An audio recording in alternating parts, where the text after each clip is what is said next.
en ese tiempo moría de cáncer, pero gracias a mi Dios que me logré curar. Sin bajanos aquí hay Adela para mucho rato. Mis negocios y la salsa van a seguir dando mientras Dios me preste vida y no me dé rajar. Y mientras vivan mis paisanos mexicanos, la mano les voy a echar.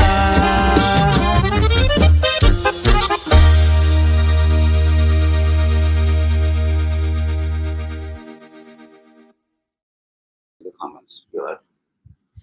Hi. My bad. So I'm here with Mike, the producer, for my Live with Adela, and we're going to kind of talk about what we got going on for both of us, because we're both doing some different journeys here and that we're pretty excited about. And so kind of wanted to share them because this will probably be the last time I go on live. I mean, you guys see me live everywhere else, but not here. Yeah, I was going to ask about that.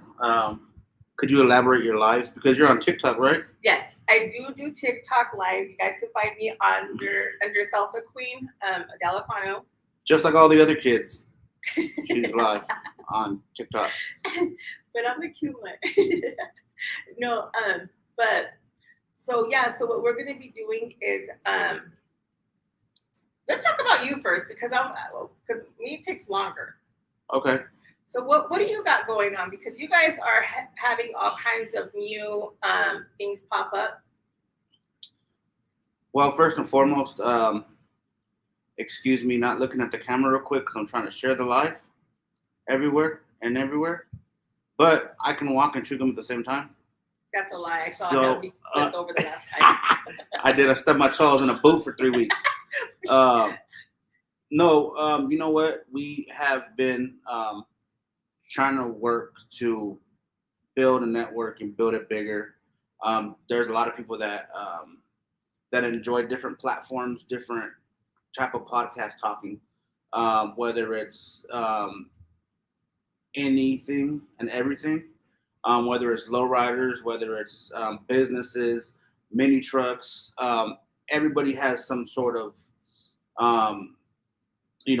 life that they like to talk about. So with that, we did a lot of different podcasts, and we still enjoy doing the podcast. The great thing is that ever since we did the podcast, we've been able to collaborate with a lot of different people. We got a lot of different people on the team. We actually expanded the network where we have a gentleman. His name's Adam. Shout out to my boy Adam. He's in Utah. He just finished his tour. He does all the video and audio production with Dancing with the Stars. He did a couple seasons from The Voice. So he does all the video productions for that. So he's already signed on to start editing projects that we're going to do because we're kind of moving a little bit, I want to say 100% away from podcasts, but more into like movie production, documentaries, short films, short series, even skits of some stupid stuff. You know what I'm saying? So it's all a bunch of different things that we got going on.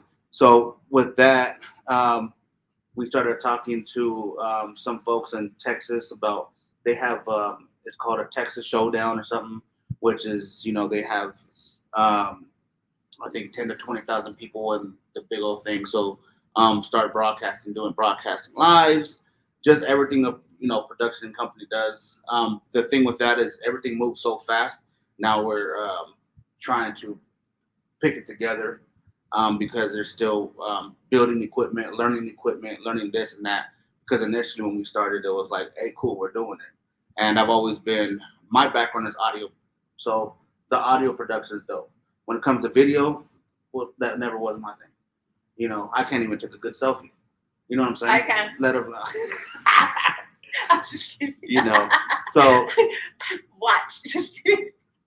So there's a lot of things to learn, but luckily I've learned from prior businesses, and not entertainment, but prior businesses. Sorry, I'm still sharing stuff. That you can't do everything yourself. Don't ever be expected to be the salesman, to be this and that. And a lot of people that are like me and you still do this shit. Well, we're the face, we're the salesman, we do this, we do that, and we do this, and then that doesn't even sound like anything I do. So the good thing is I have a variety of folks that I'm able to, which is crazy. Arizona is that the collaboration with Arizona seems very slim when it comes to productions and stuff. So I'm always happy to work with you, and you, the people that you talk to, is always interesting. So that's dope. But as far as like audio, we have somebody from that does audio here, which does like the intro musics, the outros, and all the music for copyright issues. Photographer just to take pictures. Awesome. A couple of those folks like that, but as far as like big productions, it's all out of either West Virginia, Utah. I even have my cousin, which is my twin cousin. He is also going to start doing some work. Who the fuck has a twin cousin? I know, it's funny. I always say that because my dad and his brother were racing to see who his kid was first. I was like, you motherfuckers weren't even holding the baby. Why are y'all racing? You know? But yeah, so we had the same birthday, same year and everything. I'm the big cousin. I'm 4 hours older. Okay. Yes. But no, my cousin, he's actually he does all the audio and video production for the corporate Amazons in LA, and he's worked at ESPN. He's built the Ringer podcast, which is super big on ESPN, and then his girl is currently a writer on the Netflix show The Witcher. So collaborating with them, we're getting some film festivals and all kinds of stuff. And this is a lot of shit I ain't been telling people. I try to just be like, hey, look, you guys can see how I move. Whether I tell you something or not, you can just either believe or not believe. So I try not to just keep doing what I do, but I am excited because a lot of the stuff is kind of falling in place, and people like us that are some hood mofos don't ever be getting the opportunities, and when we do, but we never take them. Yeah. And so, and that's awesome that you talk about that, because you know what? It's one thing is like we were just talking about before we came on live, is that if I honestly say I wake up every morning with a dream, and everybody else suffers through my dream. Wait, so were you one of those Martin Luther King babies? No. Were you one of those people that would beat the hell out of their spouse because they're cheating in the dream? You know what? Let me tell you. This is a funny story. So I remember it was I was 16. I was pregnant, and my baby daddy, he went and we were laying right next to each other, and I remember it was so clear. This motherfucker cheated on me. Like, he cheated on me. Like, I walked into the room, I saw him with the girl, and so I went and I jumped on top of that bed, and I just started pounding on him, right? And I started pounding, and I went full force, and he's like, what are you doing? And then, like, I looked, and I was like, where's she at? And he's all, who? And I was all like, and I moved the blanket. I was like, fuck, I was tripping off. And I was like, you know who I'm talking about. I jumped up real quick and I took off running because I knew I was going to get the shit beat out of me. And so, because I fucking look. You know what? That but I don't have dreams like that no more. I don't have dreams like that no more. Damn. Maybe because I'm single. That's probably exactly what it is. That's crazy. Maybe because I'm single, I don't have those dreams no more. But my dreams are better now. My dreams are, you know what, Adela? It's like God is talking to me and he says, this is what I want you to do now. So I wake up and it's either, hey, Mike, we're going to do this with the show and we're going to do this and this and that. Or, hey, Rudy, this is what we're doing. Or, hey, Serge, or whoever. Hey, Doug, hey, AC. Like, everybody looks at the phone when I'm calling and they're like, do we answer this call or do we let it go to voicemail? Like, because we know she ain't going to text it. You know what's funny is I had a lot of time on my hands when I had my surgery. Uh-huh. I had 3 months off. So when you called, it was cool to answer. But now I was like, let her call me at 9 o'clock in the morning. I'm at work.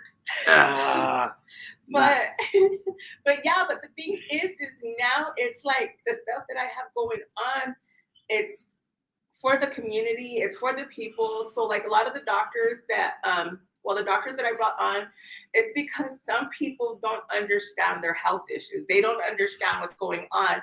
So if you hear it in a term that is not in a clinic and just kind of watching it and kind of understanding what they're talking about, then you're like, maybe I should go get that taken care of, you know? And well, you gotta let the motherfuckers that are producing the shit know, because we was back here sweating, scared as hell, like, oh, I'm finna die, cuz he was like, if this is happening to you, you might want to go get checked out, and we out here scared. Like, oh hell nah.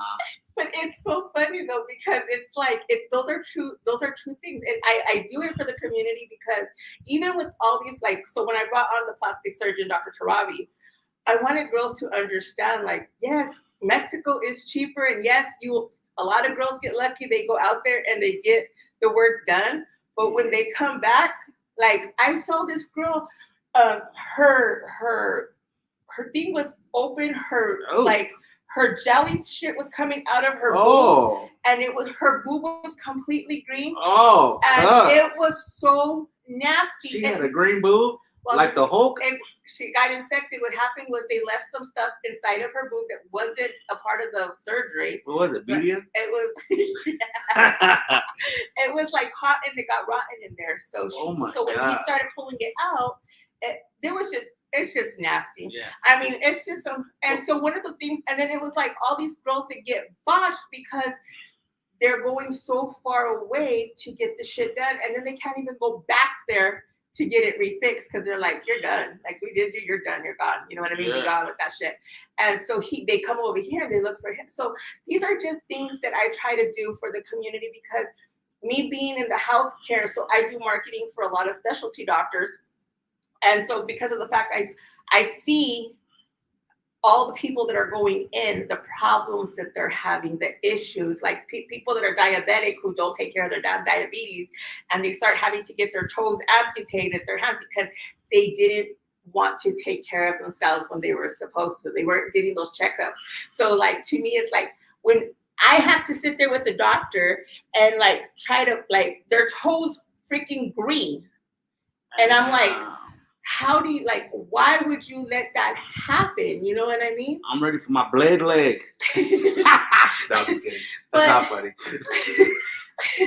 But there's just a lot of things that people could prevent, and they don't. And so to me, it's like, I want to do more for the community, to go out and talk to these doctors that specialize in certain things to help the community, like, be like, okay, well, this is a good doctor right here. Because if I'm sitting with these doctors and I'm talking to them, it's because I've been there, I'm either a patient, or I have, like, you know, or I work with them and I've been in the room with them. I did surgeries with, or not surgeries, but I did, like, you know, procedures with them, and I see their bedside manner, and it's like, okay, yeah, this is the doctor you guys need to see, because they take good care of you. But I think it's good that, because I've seen a couple of doctors you had on here, and that's one of the things, like, I know one time you were talking about the Mexico surgeries and stuff, which is funny, because I think that people see it like I actually had that episode on the Roku channel, and the description talking about, like, oh, BBLs, Mexico surgeries, and this and that. That automatically, people are like, oh shit, like, what is this? And it's pretty cool, because it really does educate you, because I know, like, to me, how I would see it is if you go and get messed up over there in Mexico, like, you know, to me, it's like, is it like a tattoo? Like, I don't want to touch up a messed up tattoo, but I know that these doctors are like, yes, but before you go and have those situations, well, no, and we educate you to see how to do it here. When you come back, like, let me tell you, so before that girl that I was talking about with the boob, she went to 10 plastic surgeons here. Nobody would touch her. See? And so then they were like, because if something happened, she could blame that shit on us. But the one thing about Tarabi, he's a Bama flower. So he went and he said, like, and I called him, I said, Tarabi, and I sent him the picture, and he goes, why do you always send me this shit, Adela? And so I was like, can we do her, please? Like, this girl's suffering, because I talked to her, she was crying and stuff like that. And I was like, please. And so he's like, send her to the office. And I bet that's scary, because it could, you know. Yeah, it could affect the rest of your body and stuff like that. Shit, so there's just, like, a lot of different things that I think that, like, you know, that I see through the community, I hear, and when I go to the regular doctor's offices, I kind of, like, you know, understand what these girls are going through. Like I work with OBGYNs, and I mean, one of the things that's really sad that God, I don't want to talk about this, but I'm going to because that's Adela. So I would go in and do like, pap smears with these girls and and it's so sad because these babies, they're young girls, they're 14, 15, 16 years old, and they came out with all these STDs, you know what I mean? And they're baby girls because they're babies. I mean, those girls are younger than my girls. And it's just so sad because we're not educating our kids enough to where to prevent that and to let them understand hey, these symptoms that you're having, you should have already been at the doctors and getting them checked out. You know what I mean? And so those are things that I want to bring into light. So whether these young girls are watching it, they know hey, these are symptoms that you have that you need to go get checked out, because if you don't want to go tell your mom about it, or you don't want to go tell your parents about it, you need to talk to somebody about this, because you have something going on. And what ends up happening, a lot of girls will end up with that HPV stuff, and that's cancerous. You know what I mean? If you stay with an STD long enough, it messes you up inside. Some girls, they stay with it for so long, they can no longer have babies for when they're ready to have babies. There's just so many things that I see that I really want to make sure that girls understand, and and young kids that understand too. So I have a urologist that I'm going to be going to go see, where we're going to go do an interview with him. I have an ENT doctor that I'm going to go do a podcast with at his office. It's just some people go straight to neurology instead of going to an ENT doctor because of the headaches. Most of the time, it's just a sinus infection. And if they get that sinus infection out, you go to a neurologist, guess what? They're giving you all these meds that you don't need for yourself, and they mess you up more. And it was the whole time an ENT issue that you could have had resolved with a snap of a finger. And so those are things that I want to show and educate people with, and make sure that if there's a problem, that I can help them through it and talk them through it and stuff like that. And then I have this life coach. I'm trying to get her to do an interview with me, because she's actually done a lot to help me through my, even though I'm still completely all messed up. Could you elaborate what a life coach is? So a life coach kind of sits back and she listens to the things that you want to do, and because I think I made her start drinking. But I'm on. Me too. Me too. For real. But a life coach is somebody that you can talk to about your problems, and they help you narrate where you're supposed to go, and help you. You're asking yourself the same questions that you're asking them, and they make you answer yourself. So then it's and it kind of makes you understand life a little bit better. So one of the things that I actually had talked to what? It says HPV caused my wife to have cancer, and it caused her to have a full hysterectomy. Exactly. And those are types of things that I want to help prevent. If I can help people get protected beforehand and get them into the right hands of the right doctors, that's what I want to do. There's these girls who don't understand the lumps that are on their breast. They don't understand those right there could be lymph nodes, or they could be cancerous, because right now breast cancer is starting to run younger and younger and younger ages. So I have a breast doctor that I'm going to be interviewing as well. So these are things that I really want to help the community see. Yeah. And the only way that I can actually do it better, and and I'm very blessed, and without Mike here getting me to do my own podcast and to kind of figure out my way and stuff, all this wouldn't be possible. So thank you, Mike. Well, I got to give you kudos, because I'm not going to lie. When you first started doing it, I thought you were just going to get it out of your system for 2 shows and then never see you again. But I was like, damn, it's been 3 months, God. I love the consistency. You know what? Honestly, the consistency is awesome. I mean, we went through so much shit. We went through fucking girls fighting on air, through boobs popping out on air, to shit always cutting out. Shit cutting out on air. Yeah, that's my bad. And but you know what? Honestly, it's so crazy, because, and I don't know if it's just me, because I'm always doing podcasts, but I always feel there's always something happens for every podcast. Just say for Adela's podcast, it was for some fucking reason I'll get it fucking perfect, But it'll always you couldn't cut out the fighting? But it will always cut out because I'm like, oh, this shit just wants Adela to be fucking annoyed at my ass. I was like, cool.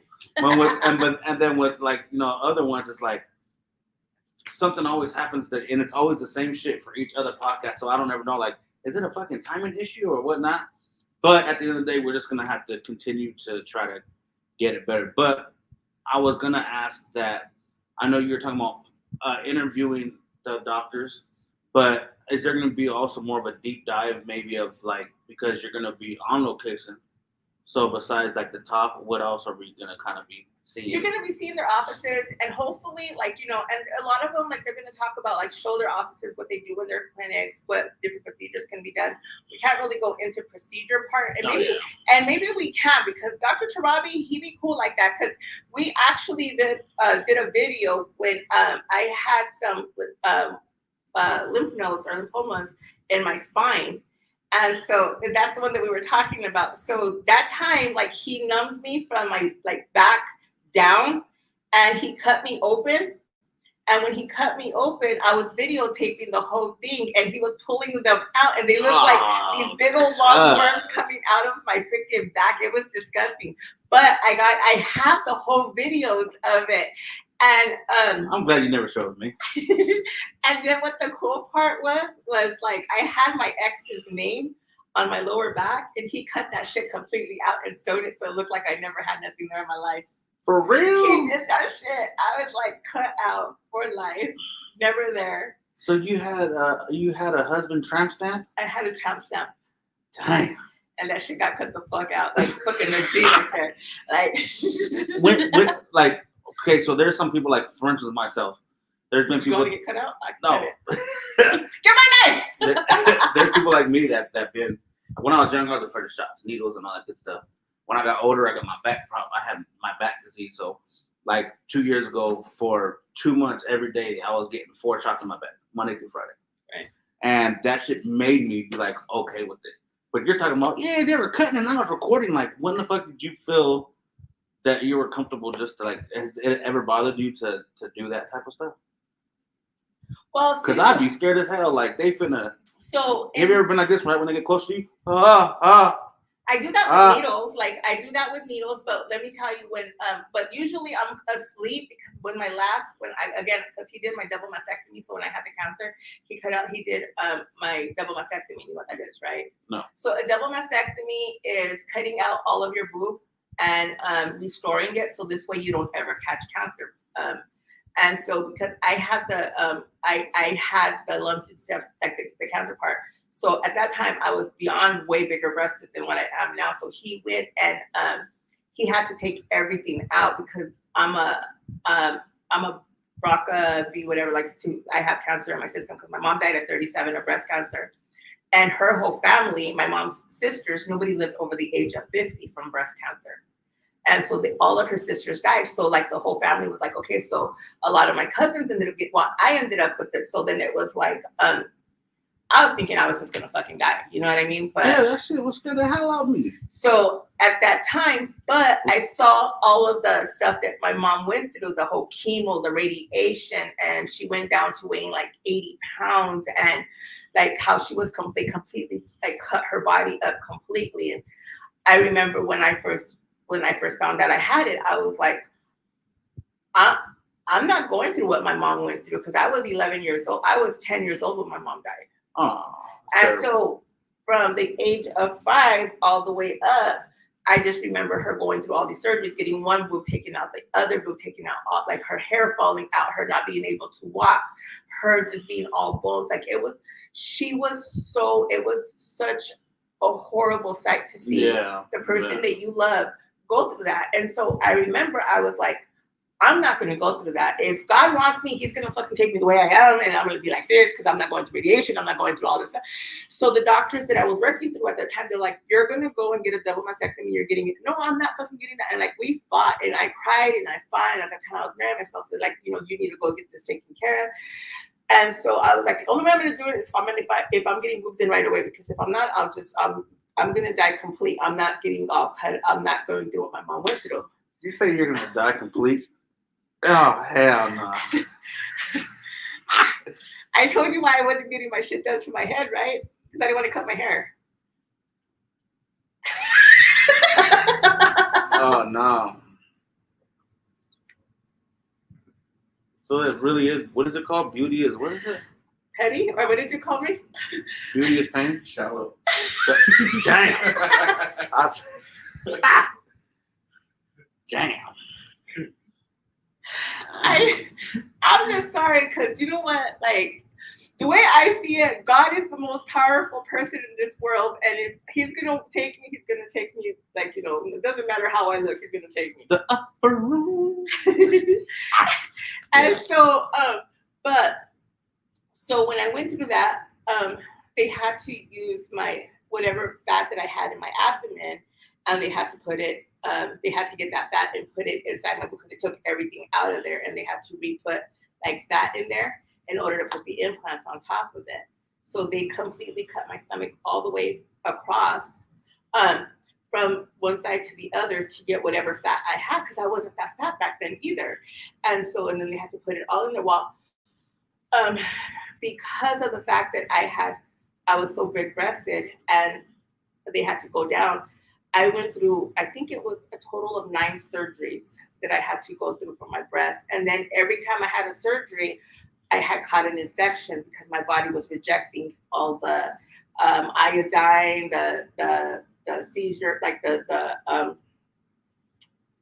thread and all that stuff. Oh. And so my body kept rejecting it because was allergic to everything. So he had to keep going under. I had to keep going under. And at that time I was going through a divorce. Mm-hmm. So it was just all fucked up. And that stress and help.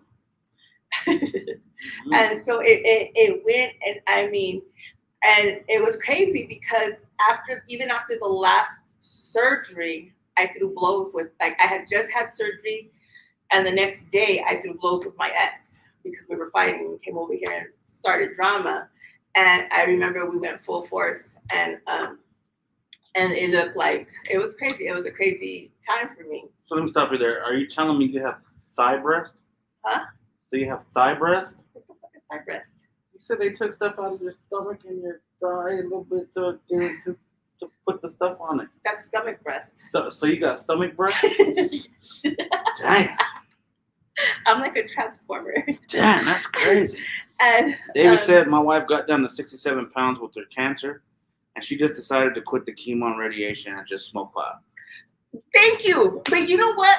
At that time, stuff like that really does, I don't want to say work, but I mean, I can't smoke either because I have asthma and I have one lung.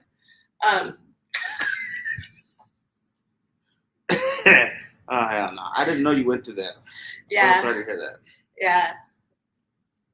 So, hold on. Achoo. Okay. Yeah, I went through a lot of shit. So that's what, if you guys hear my corrido kind of talks about like the stuff that happened in my life and stuff like that. And so that's why when I say, like, you know, I've learned to appreciate the people who appreciate me, the people that want me in their life, because in all reality, I shouldn't even fucking be here right now, you know? And then, like, what was it? I mean, so to me, it's like I wake up every day and I'm like, okay, what am I supposed to do today? And then I was like, okay, I got to go take care of old people. And I got to go take care of this. And I got to go take care of that. And I got to go take care of this. And you just hear, like, you know, you don't stop, because to me, like,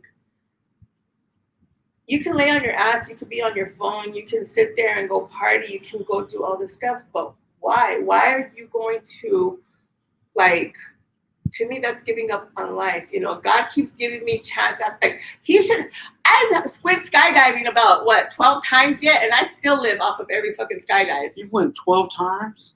Yeah, every time I have, like, this life-changing stuff, like, I'm going to take Rudy with me skydiving, because I have to jump off the skydiving and, like, videotape us, like, going down and stuff like that, so, because you guys ain't down. You with that?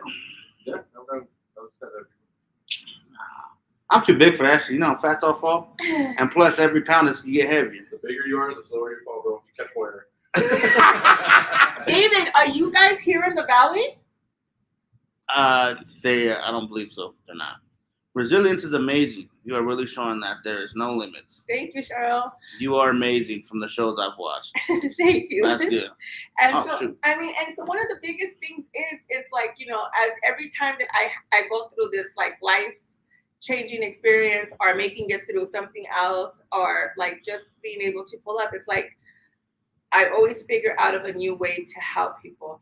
And then I get people that come into my life to tell me like, you need to stop doing this and you need to act like this. God tells me how to act, and that's how I'm going to act. Like everybody knows, I don't have a quiet mouth.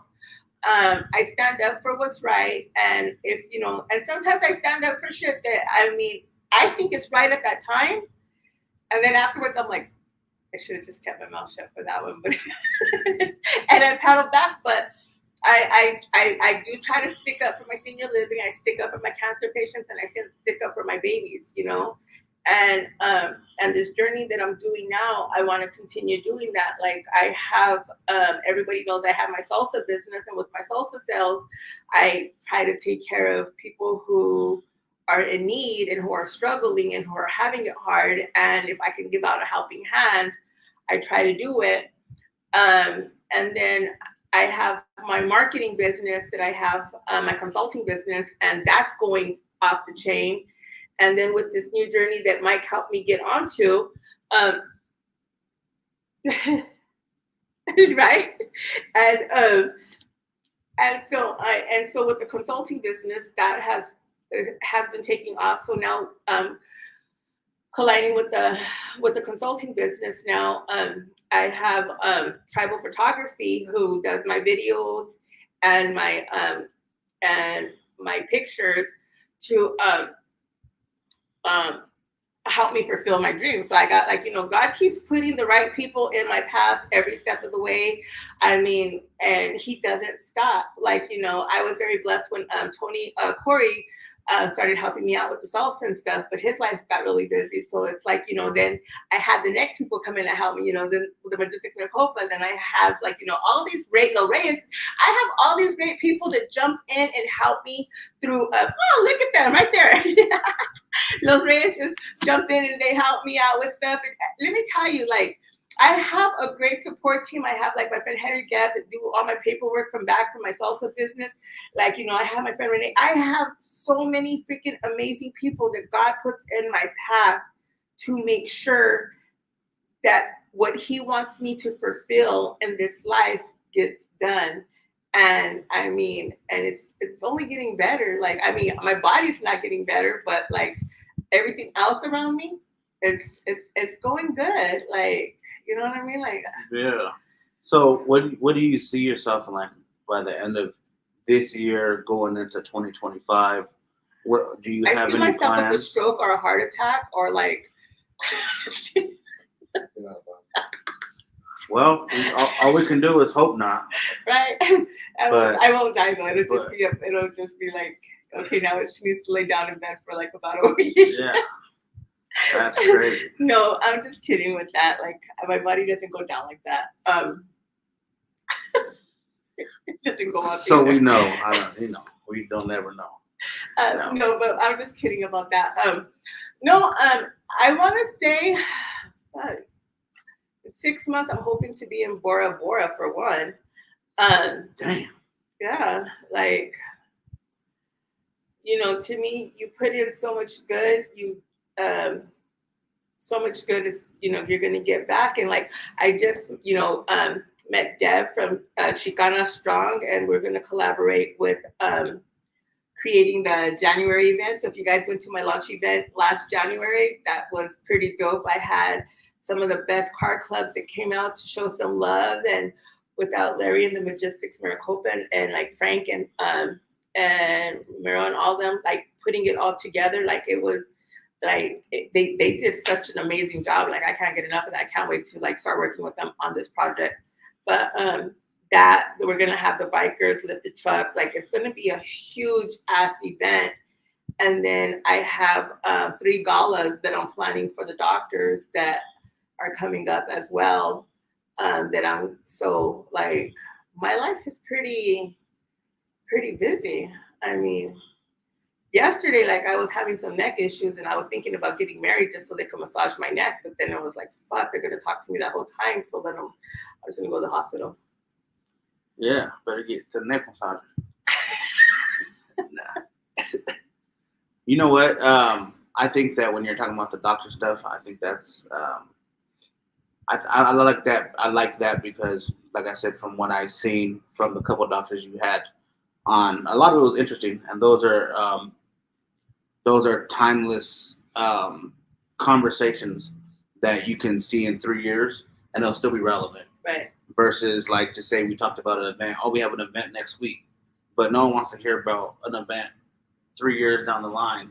Obviously, people that probably threw it or was there participated with it, but some of the stuff that the doctors talk about, it's information that will educate you, not just the one time. It's going to be continuous if people can continue to watch it. Honestly, like, to me, like, a lot of the shows that, like, a lot of my shows that I had on here and the shows that I still plan to do with just like other like people and stuff like that, even just like with what we talk about, it's all a growing experience that I want to give people. Like, I want people to understand like the stuff that we're going through.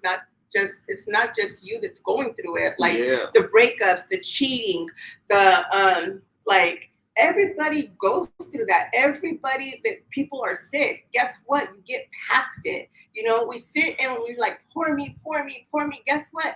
I mean, I'm telling you, I'm a person that if it could happen to me, like sometimes I'm like, man, I know if I go get hit by a car, I'm going to survive to be able to tell about it, which I don't want to be able to do, but it's going to happen. So you have to just push yourself through life.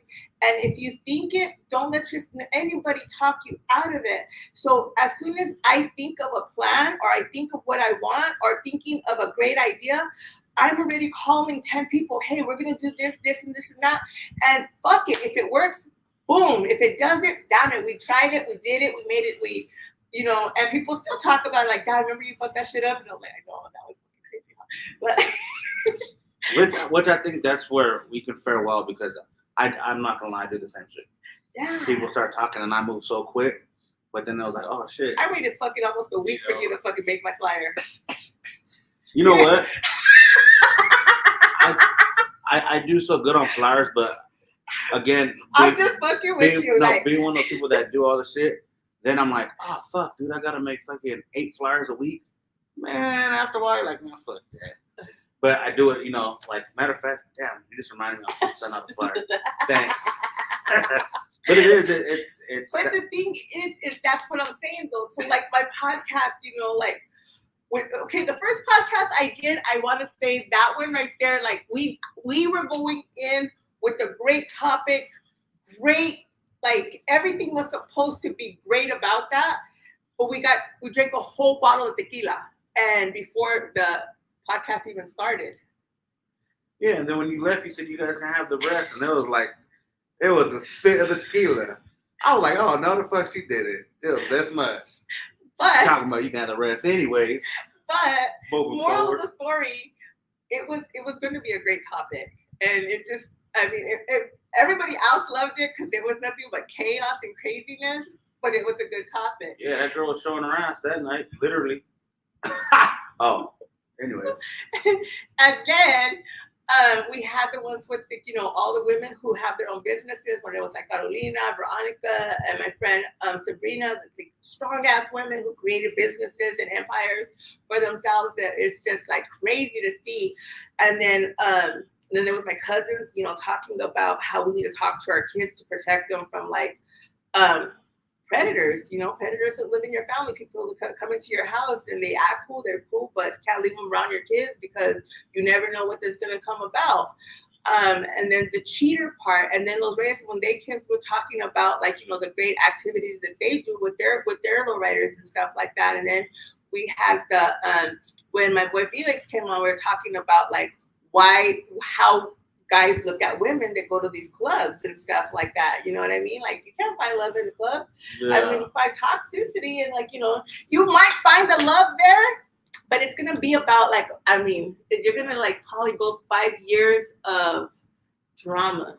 Like, speaking of that dude, Felix, it's funny, where I work at, one of the other supervisors there, she had asked me. She said, "Hey, do you know that Nugget Crew?" And I was like, "Oh yeah, I've heard of them. Like they slammed in my studio once or twice." And she's like, "Oh yeah, that dude Felix. He's my brother." Oh yeah. I'm like, "Oh, that's your brother?" I said, "Yeah." Adela. I said, "Yeah, he was on a." I know your name with that. I was like, "Yeah, he was on the Homegirl Adela's a podcast or whatever." She's like, "Oh, for real?" I'm like, "Yeah." And it was just crazy. I'm like, "Man, out here in Arizona, it'd be crazy." Everybody knows everybody, and Right. that's why it's like, But I mean, when I had like little Cuete on there, like we had, he was cool to have on there. Like, I mean, we went through some topics, and then AC the promoter, like having him on. I mean, we had a lot of great. Oh, the Exotic King. Oh yeah, the Exotic King. I was on what? The Exotic King. Yeah, we're gonna call him Exotic King. But yeah, so he already got yelled at about 15 times. But every time he sees me, he gets yelled at. But it's okay. And then but I mean, and then Tony. Oh my gosh, Tony's story last week. That was a good story. Like of everything that man went through. Like sleeping under a bridge to being a millionaire now. Like that's the whole rags to riches. Yeah. I mean, we've had a lot of good, like we had a good run, and I'm excited. Yeah. Yeah. And I'm excited to see you really deep dive into these folks and get into their, because like you said, at the end of the day, you really are helping people out. Well, and what's great was because I actually have like a lot of people who message me. Like there's this one guy, he's showing kids how to DJ, and he does a class for DJing. So I'm supposed to get with him.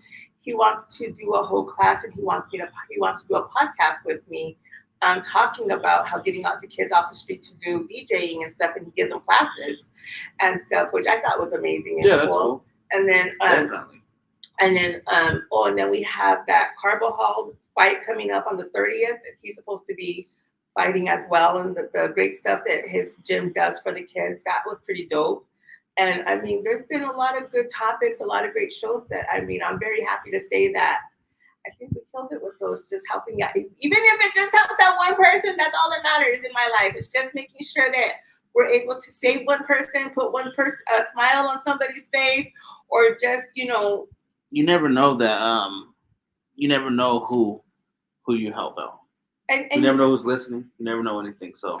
And it's just like, telling like, the stories, like women, we've always been abused. There's so many men that like, I have a lot of guy friends that are being abused by their girls. You know what I mean? And it's not so much physically, but mentally, emotionally. And it's like, and those are the things I like to talk about, because a lot of people are like, they don't want to talk about it because they're embarrassed to talk about it. And so I try to go, and I mean, one thing, like my wife said, only God gives you what he knows you are strong enough to handle. Yes, sir. And so, what up, man? What's up? And so, one of the things is like I try to like pull out all these different like scenarios from people's lives and try to make it into something helpful for the community, and let them know that you're not by yourself. And if you reach out, you'll find that help and stuff. And I mean, I've had a lot of great people who've given me amazing advice. Like, Dove's always around. When I need him, to give me advice, he goes and he helps me out with advice and tells me stuff. And I mean, again, like there's just been a lot of great people that have put into the shows that I have, that been around for the shows that I've had. And it's just, I mean, if it's a way that I could help the community, still reach out. If you guys know of a topic that you feel that it's not being completely talked about, and you guys think that it should be more covered for, reach out, because I like to cover stuff like that, because I want it to be brought out in the open. Like one of the things that I've been seeing a lot lately is don't be stupid and go into the beach. Like there's sharks and they're going to eat you. Like... I was just telling a story that when me and my cousin, my brother were younger, we used to go out to the beach around like midnight, and we'd go out and swim until you couldn't feel the yeah, do that shit no. Fuck no, not anymore. But back in the day, it was so risque. So we were Motherfucker, you like, got some chicken drums right there. The motherfucker be eating that shit. well, shit, you got stomach breast. They want your ass too. They're gonna stop at that plastic I part. go. They're gonna be, that's a jellyfish. Ew. They're like, stop putting plastic in the ocean, damn it. That was a good one. That was a good one, Ash. Stop polluting our shit out here. Hey, oh, you know what? Speaking of which, since we're talking about that, I'm gonna be roasting people July 27th. It's just a small little venue. We've been kind of doing it yearly because some folks. Is it gonna be in the fucking heat? No, it's inside. Dude, you know that event you threw? I had a heat stroke to that shit. So did I. I will never do it in June. So I'm glad when you said the event. I'm so sorry I keep interrupting you. January, when you said January, because I was just telling them, I said, man, we should do something like January, February. But when you said we got an event in January, I was like, all right, cool. That's off the fucking board. Because I told them, I said, there's no fucking way we're going to do an event in June like that. Because, oh my God, I'm so sorry. I was air dicking right now. I was like, I don't know what the fuck. Yeah, I don't know what you'll be doing in the dark, but I don't want to know. Like, what you do under your mattress, I don't want to know about. Anyways, June, it was a great event, but it was really hot. I got sick around 2 o'clock where people were like, hey, Mike, and I was just fucking ignoring everybody. I ain't gonna lie. And it was no disrespect. I was just about to pass out. I'm so glad my brother I told my brother, I said, could you bring the kids? Like, they're just going to come real quick and then just take them? Because I don't want them to sit here all day with me. I'm glad that happened because they would have been a mess. Like, I had got a lot of that feedback because I had posted a post like, I'm very blessed and thankful that I get invited out to a lot of these events and stuff like that, but I can't do it. Like, I went to an event this last Saturday, and we actually went really early in the morning and stuff, but I want to say, like, I was out there probably for like about 2 hours, and within that first hour, like afterwards, I started feeling really nauseated. I started feeling really like sick and stuff like that, and I'm glad that my photographer, he's like, hey, like, you need to be done. Like, you're getting sick. And leaving that event, I couldn't stop throwing up. I was so bad. Like, I got so sick that I got here. I went and he went and got me like some watermelon and stuff like that so I could eat, but I was so dehydrated. I was so sick. And that's that I was drinking water the whole time that I was out there. But I came back home and I couldn't get up no more because so when I say it, like, I don't say it to be funny or disrespectful or rude. I just can't do those outdoor events right now because it's too freaking hot and it's too putting ourselves at risk of, like, I mean, if you're not used to the heat. It's all good, bro. You never come anyways. Nah, that's what you know. I'm serious though, bro. He was talking shit right now. I went. Holla at me, man.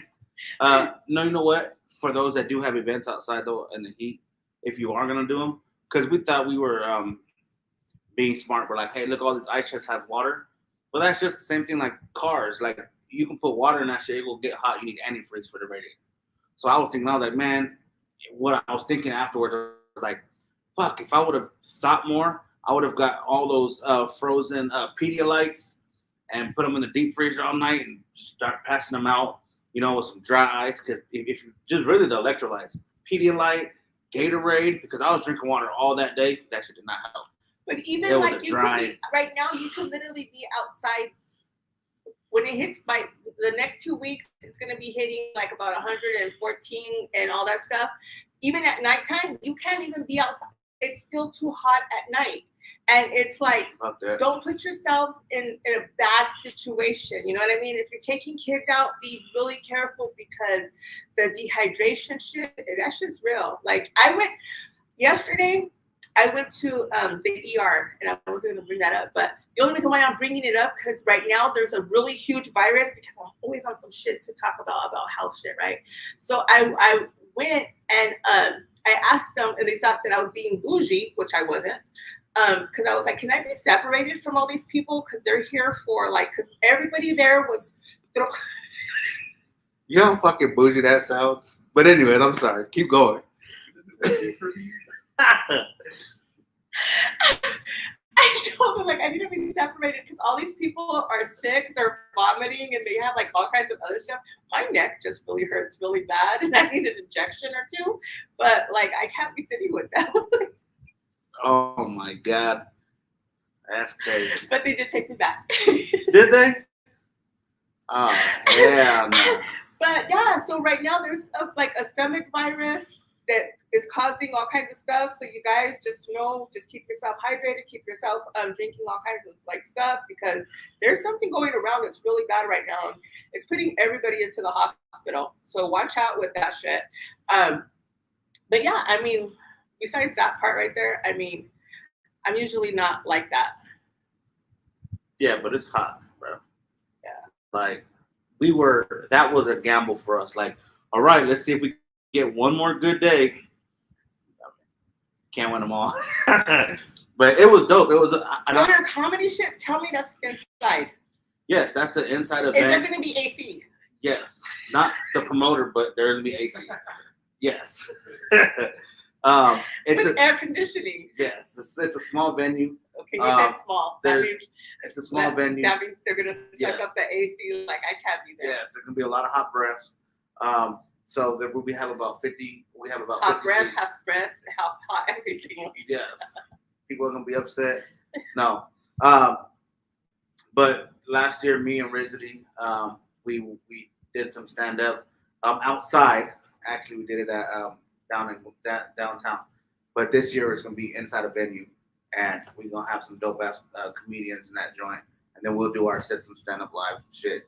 And I like to cook people, and it's all jokes. It's all love. Even when I'm on the podcast stuff, it's just all love, fun. Are you gonna cut your hair for that? And I try to get my shit cut every 2 weeks, but that shit don't ever work out. Fuck that. So,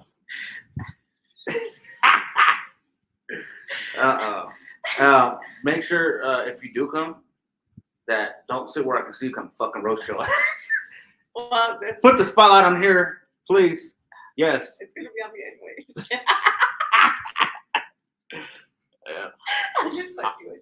I'm already, all right. I'm putting check marks down. Like, all right. I feel bad. My mom, she's having something with her eyes. She's having a surgery that day of the comedy show, and she's like, "Yeah, mijo, I might go, but I'm having a surgery on my one eye. Then I'll do it the next one whenever." But so that after the surgery, I'm gonna have a patch on my eye because of the surgery. I said, "Ma, I love you to death." I said, "But don't come to the comedy show. I'm finna fucking cook your ass." And she was like, "When I really?" She was like, "Fuck you, I ain't go to that shit." I'm like, "Nah, I'm just kidding. I'll give you a pass." She's like, "Hell no, I ain't go to that shit." And I was like, "Nah, I'm just kidding." But really, in all honesty, a lot of folks always tell us that we always are on some craziness, funny shit, and all that stuff. And it does feel good when we go on stage live. People have a live interaction. People love that shit. So I actually might start doing more shows because we've been talking to some folks. Because I know people hate it, but I'm originally from California. So I've been out here for about 10 years. I kind of felt that like ugly vibe. But like, This is the thing. My mama been out here for about 35 some odd years. So you think you're just like grandfathered into the yes, yeah. That's exactly what it is. I had to visit her all the time. So I used to come and visit her. Yeah. That's why I'm a Suns fan. You're gonna right now before the show's over, you're gonna get jumped out of the video right now. Well, any damn way before I got rudely interrupted. Now, but yeah, I know a lot of people down yonder in Southern California. So I got a lot of places where they do a lot of venues. I actually probably have I would say about 10 venues that I can easily call down there. I have so many more plugs down there than I do in Arizona. So that is work. So it's kind of like when I was doing the bartending, I got fired from an hour after I did the bartending. Like I didn't even fucking do the whole hour and I got fired. So I knew it. I told Laura. I told her, I said, she ain't gonna be doing that shit when we pull up. We're finna go and have a drink with her ass. That's pretty much it. Yeah. And so what happened was So what happened was I was doing good, right? I went in and I was like, I'm gonna bartend. I'm gonna be the best bartender ever. I could do it. And like I went and I was taking everybody's orders and I kept taking everybody's orders and I was taking more people's orders and I was like another people's orders and then fucking an hour fucking comes by and everybody's all like, what the fuck? And I was like, I'm still taking orders. Oh my God. And then, I'm glad I came after you got fired. Because I like my drink cold. and then fucking Sergio wants to go to the thing and say, yeah, we never got our drink. And I'm like, Yeah, Sergio, you're a real one, bro. You gotta put her on blast. Snitches get stitches, bro. Like, you haven't heard that? He's like, we've been waiting for our drink for like a long time. Motherfucker, you gotta like go to the bar and ask for it without saying I didn't bring it. Like, and they're like, Adela, you're done. You're just. I think that's what delivers great content, though. Like, I know the pivot to like the doctors and stuff. Yes. You know how dope of an episode that'd have been if you would have documented, saying, hey, saying, hey, I'm doing the bartending shit. See you out there doing the shit, taking orders, and then seeing you taking more orders, then going out there and see you taking more orders, and then And then 5 minutes later, she came out with nothing but shit. She's not allowed to say good. Yeah, but I did the best I could. Like You serve those chips.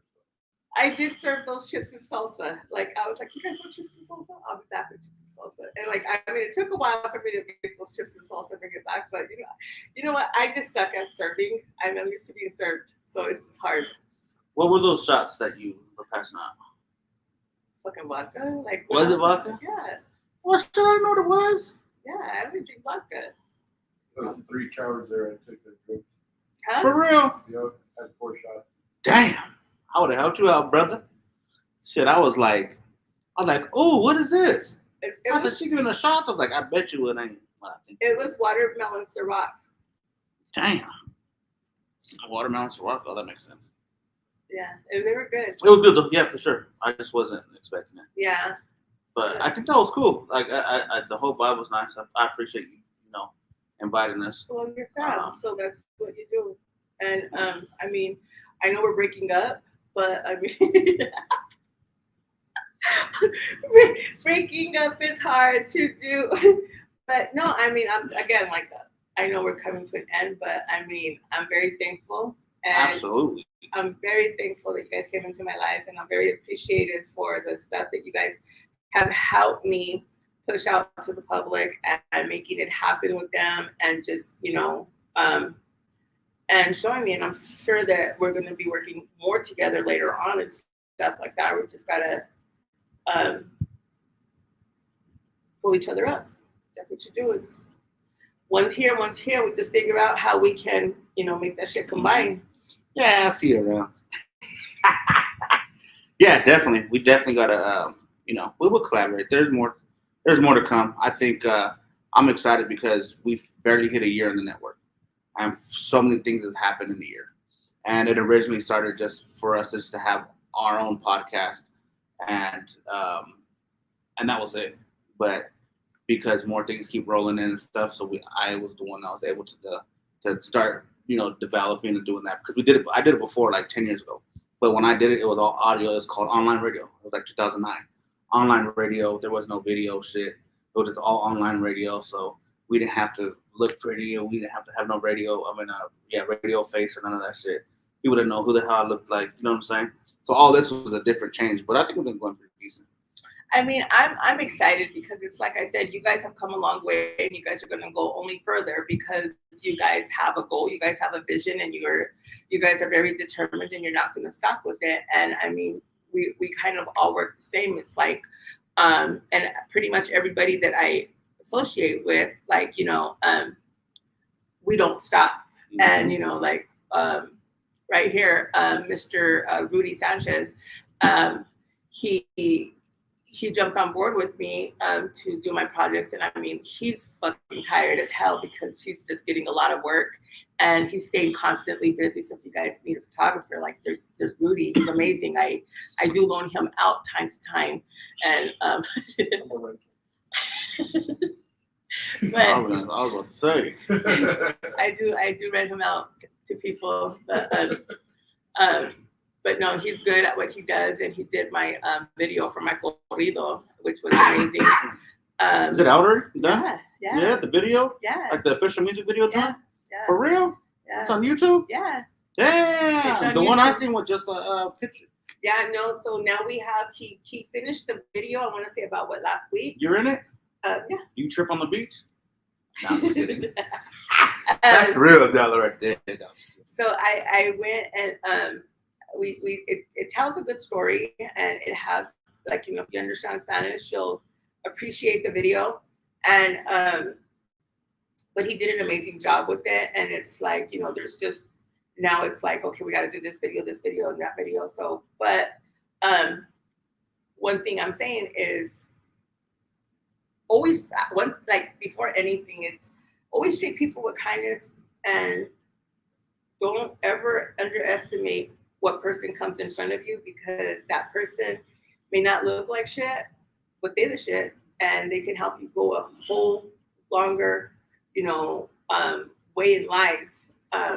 Just don't turn your back on people, Yeah. And To piggyback off of that, I try to tell my team all the time, because there's some folks that are excited, you know what I'm saying, and it's dope, and I appreciate that. But my biggest thing always is just to stay humble, because believe it or not, because we are in the entertainment business, I hear people all the time, not to sound vulgar, but I hear people all the time measuring dicks on who they know, who's this, do that, and that's awesome. Like, fucking kudos, that's great, that's awesome.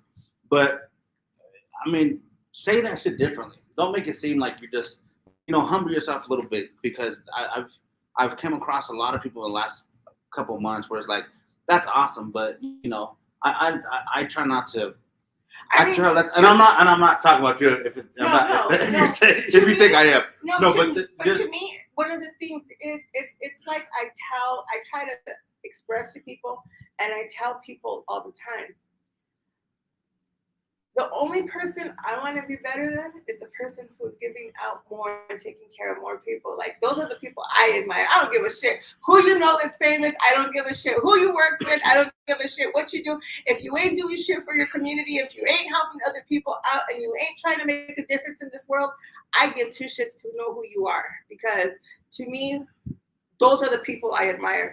T.I., I admire him. He just bought that big old thing. Like, I may never meet the guy, but I admire this man because he bought, big old village and shit like that for kids, because they didn't have nowhere to live. So he went and got them this place. Yeah. So that's the type of artist that I want to meet. You know what I mean? Somebody who's making a difference in other people's lives. If you're not trying to make a difference, and you're only trying to make a difference in your life, I'm glad that you made that difference in your life. But I mean, to me, that doesn't, you're not the type of person I want in my circle. Yeah, for sure. This comment says, stay humble, be respectful, and do things for the right reason and from the heart. Exactly. When I try to help others. Amen. And that's what I love about the lowrider community, because only be better than what you were yesterday. Exactly. And that's what I love about the lowrider community, is that all of them, from, like, even when I was talking to from everybody from the Majestics, and even to the Intruders, to Los Reyeses, to like Santa Maria, to like all these different car clubs. I can't name fucking everybody, but everybody goes out to help either somebody with cancer, the kids, to get backpacks, they do all these, like, that's why I love the lowrider community. You know what I mean? Super dope. I can't be out there with, like, I could go say hi real quick. I'll drive by really fast there. But flashlights. but they're troopers, because they do some cool ass things, and without like the lowrider community, it would be sucky. You know what I mean? And I was just talking about that. Well, kind of a little different, but I was like, man, these because I would say that I'm definitely a part of the lowrider community, because we walk low. Yes. because my shoes be leaning. Because his fucking pants sag. See. Of course, at the end of the show, she's gonna try to cook me. See, God, give me a few minutes, yo. Anyways, His boxers have hydraulics in that shit. I forgot what I was gonna fucking say, motherfucker. Anyways, I don't want to talk shit. I'm not like that. But anyways, what I was gonna say was the lowrider folks that are in the lowrider community, they're some fucking troopers, because they're the people that be sitting out there when it's hot. Like any time of day, they're always out there doing. They are, and I'm like, bruh, that's crazy. Yeah, not that person. I be sweating like places that probably people think only women sweat. Cause we getting boob sweat cup under my knees. On that note, Adela be sweating under her stomach, above her stomach, right under her stomach. I'm like, you take me out there. I can't. You know, it was funny because I was telling Rudy, like, bro, like you can't be like recording me because it's hot out here and I can't even have that Adela smile face walking around trying to say hi, because I was at that event and everybody like, look at Adela walking around all mad. I was like, I was trying to fucking smile so bright. Yeah, when I see you walk around, when you look hot and exhausted, you look fucking ghetto. You just She tried to smile at me. I got scared. and I'm like, oh yeah. And he's all like that. Oh, speaking of which, one of the dudes that were helping, we thought it was so funny. One of the dudes that were helping at the event, he went up to Rizzy, and he told Rizzy, he's like, damn, bro. He's like, oh, girl right there, she fucking bad, bro. He's like, who? And he was like, oh, that's Adela. He talked to her, because like we don't see like that, like your family, like right, you yeah, know, so it family. was so funny. Like, damn, who the fuck? Okay, then who is it? And she's like, oh, bro, that's fucking Adela. Get out my face. He walked away. But we were laughing about that shit. He's like, man, it was so funny because I left. He's like, man, I seen Adela. Like, bro, we know her, bro. But anyway, she know that. Like, she okay. She about to. But yeah, so I think it's like, and he said we wouldn't make it an hour on here. Look at that shit. Just get up out of here, man. My beer all warm and shit. Yeah, he's all dehydrated. He's over here sucking I can hear him sucking his bottle up. He's like breathing harder and shit. That was me. Like that was me at the thing at the event. Like I had to tell him, like we were interviewing people, and so we were going back on the videos and stuff, and I was like, cut me out. And he's all white. And I was like, do you hear how I'm fucking breathing? I'll wait for the baby to come out. I couldn't even think that shit because I was just like, it was so bad, and then my face was just like. Bro, you know I'm gonna have to use that shit, bro, on live. I'm sorry, I'm gonna shout you out when I do, but I won't, because I'm heavy, and I know some heavy motherfuckers that be on our show. It's not, but the fucked up fact is I'm not even that fucking heavy, but I have asthma, I have one lung. No, I'm just kidding. I have asthma, I have one lung, I have like all kinds of fucked up issues, and I'm like sitting out like, and it was horrible. Like, and then so I'm looking at the video, and I was like, Rudy, you think that fucking looks cute? Like, why didn't you cut that out a long time ago? And he's all like, you don't hear me giggling in the background?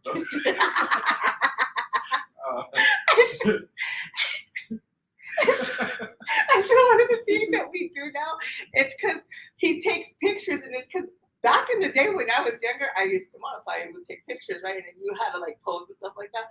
And now it's like I'm starting to remember how to like, stand for the picture. So now he's like bones. And so it's like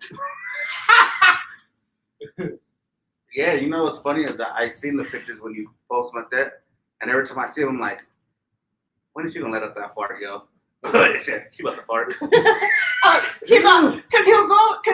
he knows, like, I'll tell him, he'll go and do a whole photo shoot, and then afterwards, I'm like, throw those all away, they're all hard. He's like, what the fuck? And I'm like, bro, look at my fucking stomach. Like, that, what are you doing? Like, what is wrong with your fucking camera? Fix it. And he's like, it ain't the camera. And I was like, bro, it's the camera. And he's like, all right. And I was like, from now on, when you're going to take a picture and you see my stomach, you say bones. And I'm like, so he'll go and he's like, Adela, bones. And I'm like, okay. That is funny. You know, I just took a picture for a thumbnail for the Roku stuff. I was started coding it, and when I took the picture of myself, because I You did. said bones? No. I did. Where are they? I never had an animal, but anyways. We're not talking about transgender shit right now. It's funny because when I took the picture, and you know, you remove the background to put it on the picture, and then I seen, I was like, oh, okay, look at it, my big old fucking, I was muffin topping it, bro, and I was like, fuck, I got the fucking crop, like, all right, I look good, yeah, right here, I'm good. That's how my pictures are with him too. It's like right here, like this fucking part of my face. Yeah. I was like, damn, muffin topping it bad. Yeah. But anyways, yeah, we gotta go, you guys. Like it's been fun, and you guys will be seeing a lot from Mike on his stuff, and then he's still gonna be posting my stuff on the thing, or he's gonna show Rudy how to do whatever the fuck it's like. Something has to happen, but you guys will still see me. Follow me on TikTok, Instagram, Facebook, Adela Live, Adela Enterprises, or Adela Family Salsa. That's it. Bye. My name is Mike, and I don't know this lady. She picked me up off of Circle K, and yeah, she bought me a beer for the